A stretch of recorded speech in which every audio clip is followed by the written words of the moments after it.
Hey guys, welcome back to the channel, and today I'm asking the question that nobody dares to ask. Is Tesla actually stupid?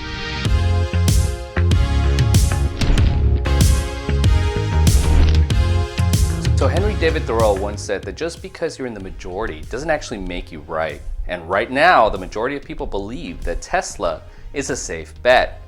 Their stock value keeps rising as well as Elon Musk's popularity. But what is Tesla's true intentions? Are they truly out to help the environment? Or are they banking more on keeping their cool factor and keeping their investors happy? And speaking of that cool factor, all one has to do is do a quick YouTube search and you will find a slew of all the influencers that currently have a Tesla. They're showing off their capabilities, they're showing off their doors, they're showing off, giving them away to people. They're sleeping in them, and who knows what else. And then, of course, here we have Borat destroying Dubrick's $120,000 Tesla. For fun. Bunch of jerks. And then, of course, we have all the cons, starting with range anxiety. Yeah, so apparently range anxiety is a real thing, particularly because you're only getting about 4 miles per 1 hour charge at home. Yeesh. So imagine this scenario. You didn't charge all night, it's hotter than hell, you have your AC blowing, and then you get stuck in traffic. On top of it, everybody else hates you because you're driving a Tesla. Forget about the open road and the cannonball run because you are confined to where Tesla wants you to go. So you have to pretty much map out exactly the route that you'll be taking because you are a slave to the superchargers, which of course are not truly free. So one of the obvious questions is, who is this car for exactly? With the Model 3 valued at about $39,000 and entry luxury vehicles valued at about the same price, you gotta consider, how is this price level gonna really make an impact on the earth? So the world's population is about 7 billion people. That population only keeps increasing every time we blink our eyes. So we need real world solutions that don't just cater to wealthy Americans and Europeans. Remember, to make significant change or positive change for the earth, you have to appeal to the masses.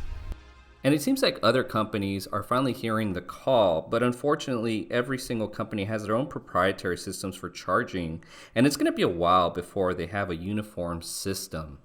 Still, that hasn't stopped companies like Volkswagen and BMW and Mercedes to all jump in the mix. The era of the do-it-yourselfers is pretty much at its end.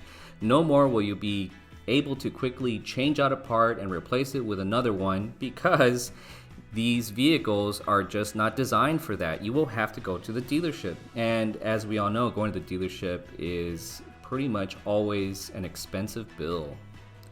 Now, these cars do look gorgeous straight out of the dealership, but apparently they have some sort of issue with quality control.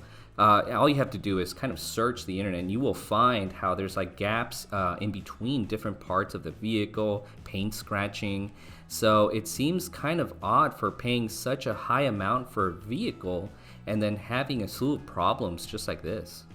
And then of course we have the resale value, which we all know that every car that goes off the lot instantly reduces its value, but apparently Tesla is no exception, and there's even reports of cars being 50% less after 2 years. Alright, so let's go ahead and do a comparison now between somebody who would typically use a gas-powered car like me to someone who is using a Tesla car, because the whole idea is that you're reducing your carbon footprint. So let's actually do the math and see if we're actually making sense out of all of this. So as you can see, I'm here at this website. And what I'm going to start off with is our typical usage for Americans, which is about 900 kilowatts. Now I'm going to set it to 1,000 just to be kind of realistic for most techies, because 900 is the average for Americans. But if you use a lot of technology, you're definitely at least at 1,000 kilowatts per month, right? Now, if you are, this is your monthly carbon emissions, right? 14,000 pounds.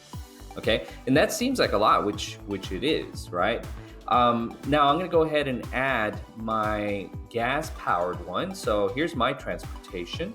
I drive obviously one vehicle. This is all done under the assumption of one vehicle because it just makes things easier. But of course, you could go ahead and do this on your own. I typically drive, on average per week, about 50 miles. Now, it's a little bit less than that, but I'm just gonna round numbers, right? We like round numbers.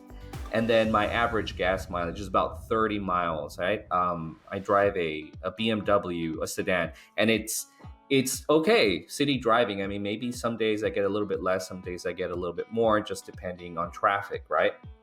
So I have this 1,722 pounds per week, right? So what I've gone ahead and done, and I've added it all up. So my total carbon footprint for the month on average is 21,563. If you are using a Tesla, you're not only using the 1,000 that you are typically using at home for your normal uses, but if most Tesla users are at least charging their batteries for their cars about 10 kilowatts per day, right? Some even way more. I'm gonna go ahead and put it as if they were doing about 15 kilowatts per day charging at home. You could do the math, and if you own a Tesla, make sure to do this on your own to see if you're actually making a difference, right? So 15 kilowatts, and I'm going to multiply that by 30, which is 450.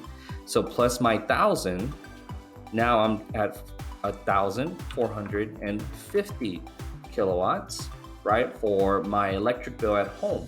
If I were to charge, notice this number now, 21,278 pounds of carbon emissions, and compared to mine at 21,563.